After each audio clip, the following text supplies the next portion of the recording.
Alright, here we are in Vue11.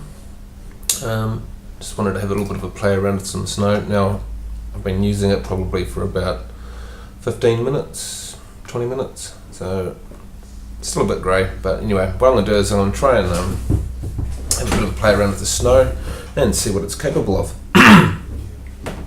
So, first of all, let's have a look. So, basically what I've done is I've brought up the rain and snow tab in the atmosphere editor. And we'll just have a little bit of fun with this, maybe a little bit of angle, increase the snow strength. I want to actually see some snow would be quite good.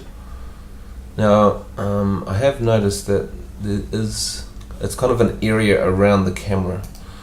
So what I was kind of keen on doing, and I must admit I've had a tiny little play with it, but was to kind of get snow accumulating on things.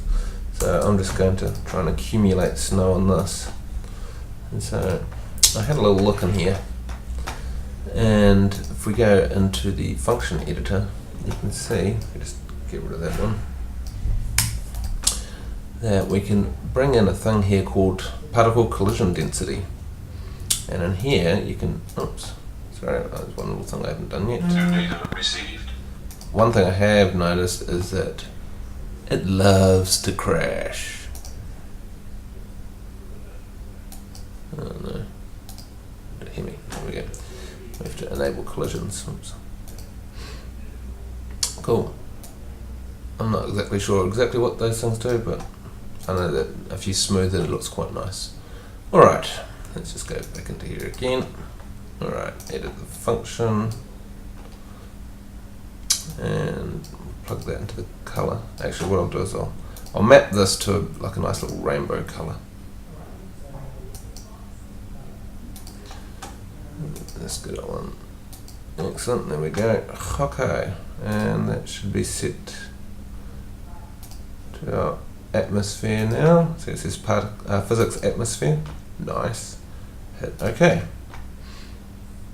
Alright, and the last thing, I'm just going to switch on this enable collisions.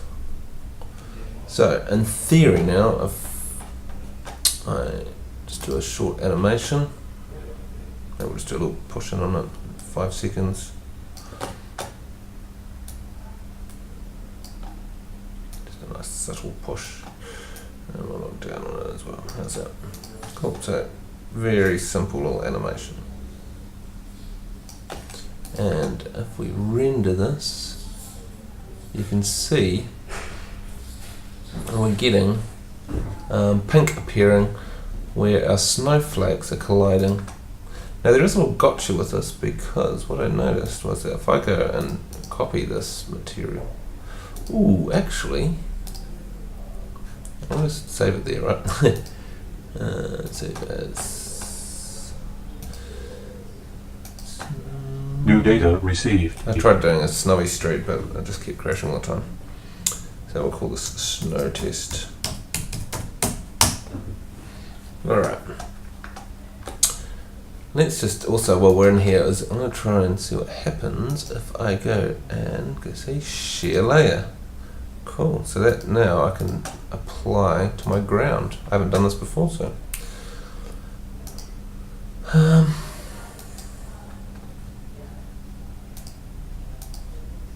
Cool, and there it is. So that's, I see it's going over the top of our other one.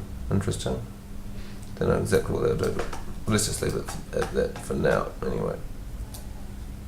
I suppose I'd have to turn in collisions onto my ground as well. Doesn't look good, does it? Oh, there we go, we're getting it. Alright. So, we'll render that off if it doesn't crash. That crashes.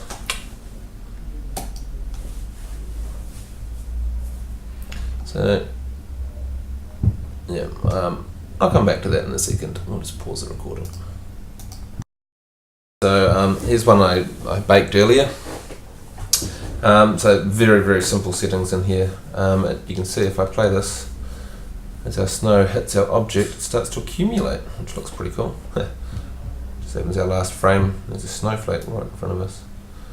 So looking pretty cool. So yeah, I might have a little crack at using that to distribute two textures. Anyway, I'm sure those that know what they're doing will probably get quite excited about that and have a crack at it themselves. That's just my little first impression for snow.